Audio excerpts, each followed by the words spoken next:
So I wanted to quickly come in and then talk about the Kyrie Irving situation in Brooklyn. It's been a while since I've done a basketball video, actually, and just my stance on what I think should happen going forward for both the Nets and Kyrie, and how to kind of resolve this situation. So I think NBA season gets off to a start next Wednesday, I believe it is.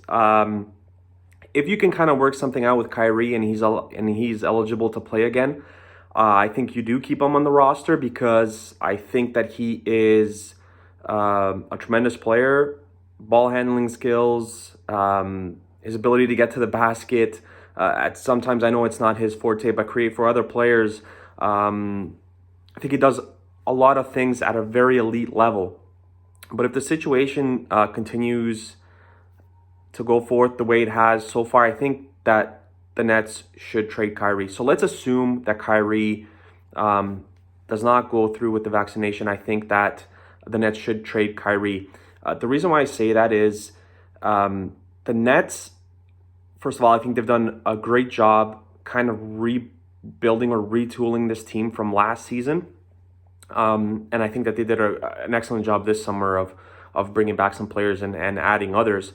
But I think that the players that they can possibly get back in a Kyrie Irving trade could help them out even more. Obviously, I'm going to talk about the Simmons trade a little bit later on, but I think actually I'll talk about it now since I already mentioned it. But I think Ben Simmons kind of makes the most sense for Brooklyn, because Simmons can kind of come in to this Nets team. He's obviously not going to shoot at all. I mean, yeah, pretty much at all. He's not going to demand the ball in terms of the offense. He's someone who could facilitate the offense. He's an excellent defender, probably a top 3 defender in the league, if not the best defender. Even though, Philly lost to Atlanta, I think he did an excellent job in pretty much all of the games of guarding Trae Young when he was put on that task. But again, he's someone that can come in, he can handle the ball, take some of the pressure off KD and Harden, especially Harden, who's had some injury concerns the last year or so.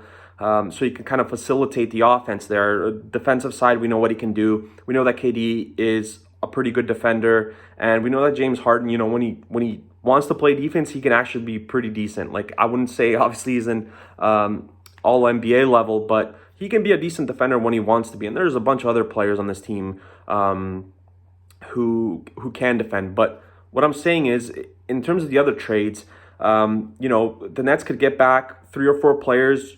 2 of them might come off the bench, and you might have one starter, like a 3-and-D guy or a spark plug off the bench that can, give you some points and play some defense. So what I'm saying is, you trade a disgruntled player, so to say. He's not really disgruntled, but a player who really can't play away games for you or home games for you this season. And you bring in players who obviously can. The Nets are obviously, all in mode, and they were last season as well. But I think it's interesting this season because Kyrie and James Harden are potentially in the last year of their contracts. I believe they have a player option next season. And, James Harden, I know in an interview recently, he said that he has never been a free agent.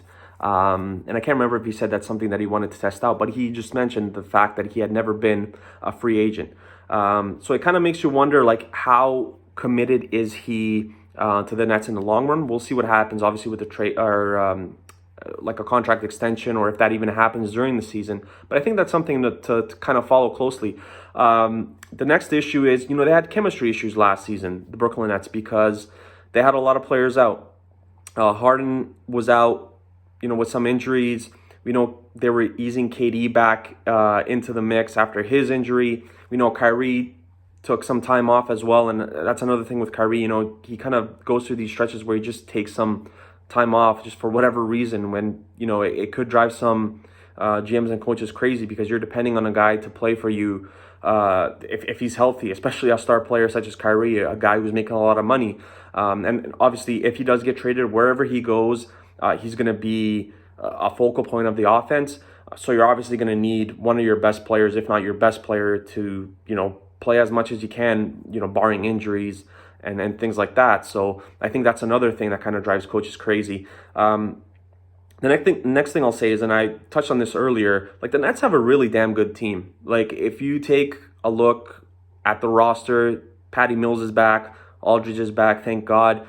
Blake Griffin they brought back, Cam Thomas, a guy that they drafted, seems like they're very high on, and he's done very well in the summer league, as well as the preseason. Day'Ron Sharpe is a guy that I actually got a chance to watch a lot at North Carolina.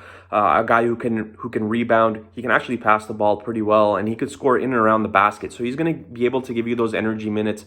And you obviously have Nick Claxton, who's there as well, who can block some shots, alter some shots, play some defense. And then you obviously have a veteran like Paul Millsap, and I believe they signed James Johnson as well. So another tough, gritty veteran defender. So this team is looking really damn good. And I haven't even mentioned, Hardens of the world, KD's, and obviously Kyrie Irving, and they got Javon Carter as well on the team, another veteran who can step up and run the point, is a good defender.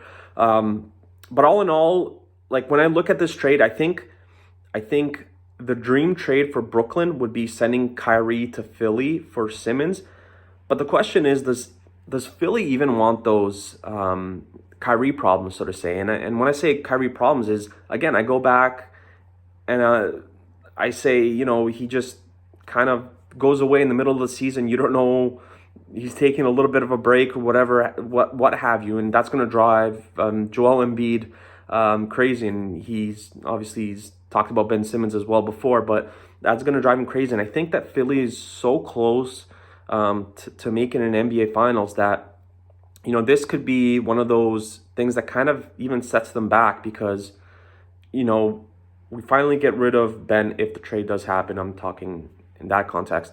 And then, we bring in a Kyrie, a guy who's excellent on the offensive end, absolute star and showtime, so to say. And then, he kind of just goes away for a week and a half to two, whatever the case may have been. I can't remember how long he's gone for last year or last season. But, that's the kind of things that you start talking about with Kyrie. But like I said, if Nets want the best trade, it would obviously be for, I think, to bring in Ben Simmons. Otherwise, every other trade, you're going to be getting in some players who can, like I said, 3-and-D guys who can come off the bench, guys who can play some defense, maybe give you some more scoring. It's just going to be interesting to see how that Nets team is put together.